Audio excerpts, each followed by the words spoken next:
None of this is about any concern for Israelis or Palestinians. This is all a cover by Starbucks to destroy the union.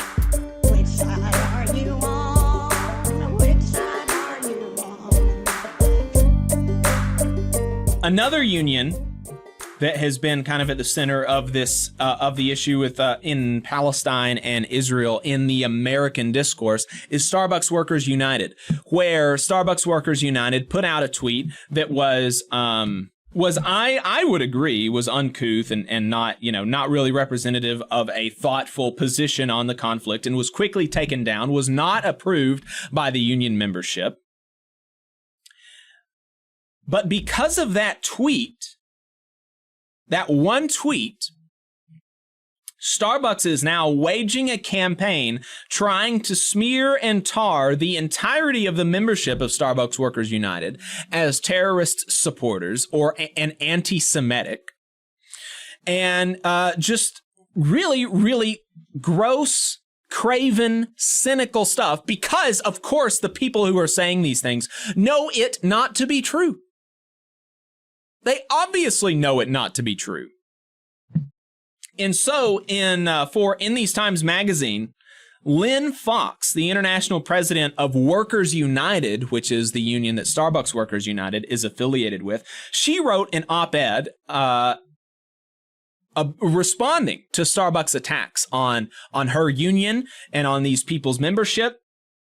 And she opened with the fact that my grandmother and my aunt were murdered at Treblinka, one of the deadliest Nazi concentration camps. 6 months before liberation, my grandfather died in Nordhausen. This is a Jewish international union president, responding to this. And so she says, and she went more into her family's history, and then she says, so you can imagine my shock and deep hurt when this week, the world's largest coffee company launched a series of attacks on me and more than 9,000 Starbucks workers who have voted to join together in a union, alleging that we support terrorism, hate, and violence. She says the company seized on a single tweet from the Starbucks Workers United Twitter account expressing solidarity with Palestine that was written by one person and not authorized by the union or its workers, and that was quickly deleted. It conveniently ignored other tweets that called for peace.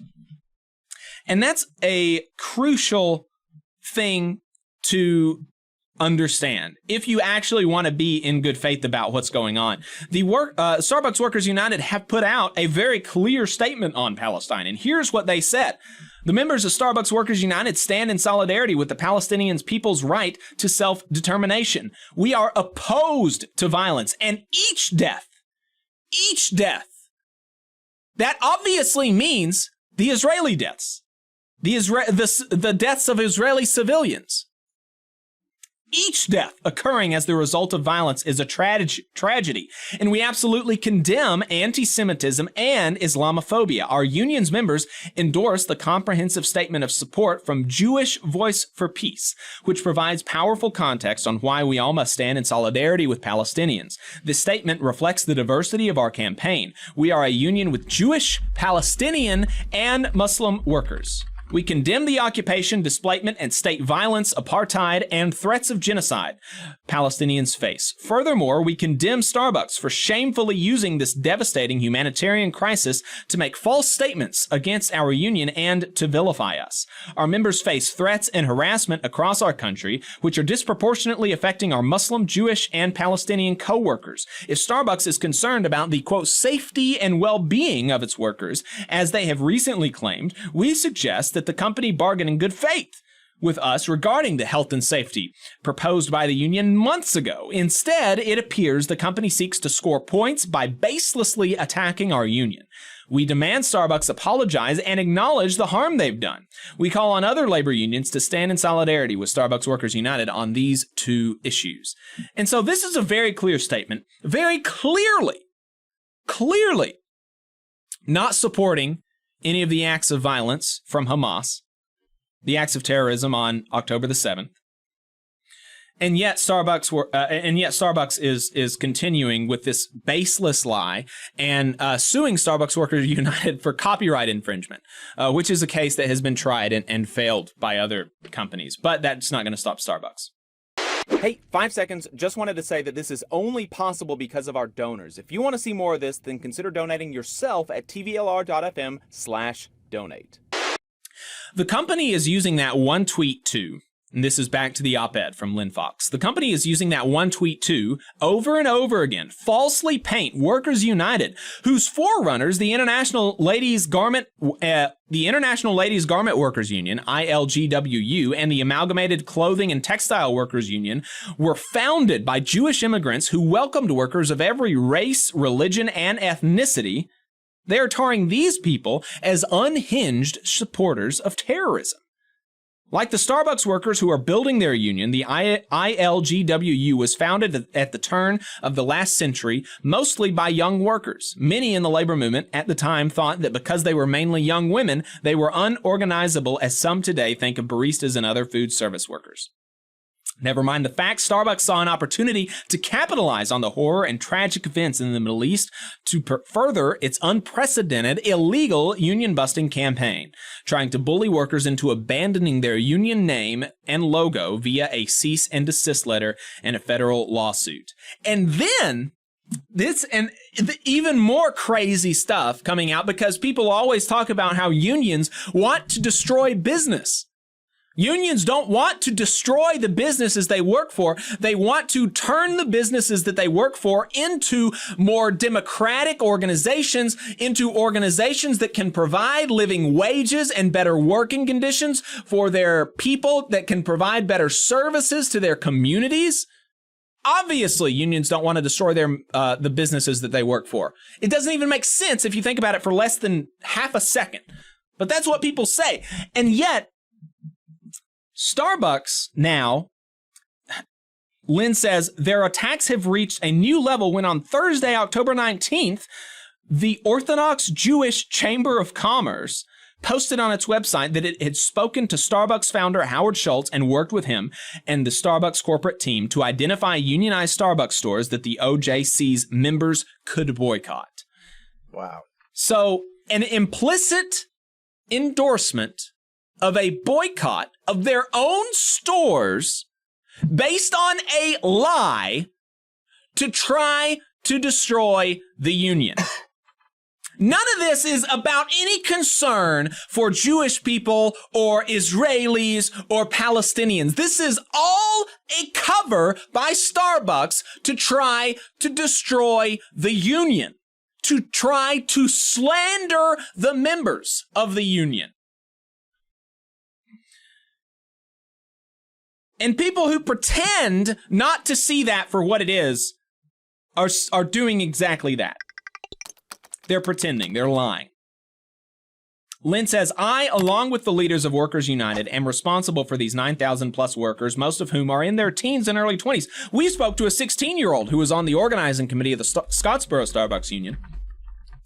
They're rightfully terrified by all of this, especially given the heightened tensions around the conflict in the Middle East and the fact that we've already seen disgusting acts of bigoted violence in the United States. I am afraid, one worker told us. My mom doesn't want me to go to work. Another wrote, I saw this and started panicking. Starbucks is putting its own employees at risk. Starbucks is doing this by saying that these people, everybody at union stores, supports terrorism. I mean, what is the actual reasonable response if you see people that support terrorism? Certainly not economically supporting them is one thing you would do, but you would potentially even be moved to violence, right? If somebody actually legitimately supports unjustified terrorism, then what else do you do but react with violence? That's what Starbucks is doing to these workers. She says the company's board must step in and put a stop to Starbucks action before someone gets hurt. If my dad were here, I know he would want me to speak out in his memory and channeling his strength and resilience. I do so here. Never forget. And so that's what's happening with Starbucks and Palestine. And that's another good, you wrote this in the notes, Doc, Adam. Where are the free speech warriors? People are being fired left and right for the silliest of reasons. Not because, there are some people that are out of line, that are far out of line, I have seen, in my view. But the vast majority of people are simply saying that Israel needs to end its destruction of Gaza. And for that, people are being fired. And of course, and over tweets, and remember, actually, I don't know, Adam, if you knew this, but Elon Musk said when he took over the website that he would fund the defense of anybody who was fired for their tweets. Really? I wonder how that's going. Yeah. I am not aware of him funding the defense of anybody who has been retaliated against for their support of the Palestinian people, however. Yeah, I haven't heard that. Must have missed it. I must have missed it. Yeah. So, really, really, really gross stuff. Yeah, Starbucks is just incredibly cynical.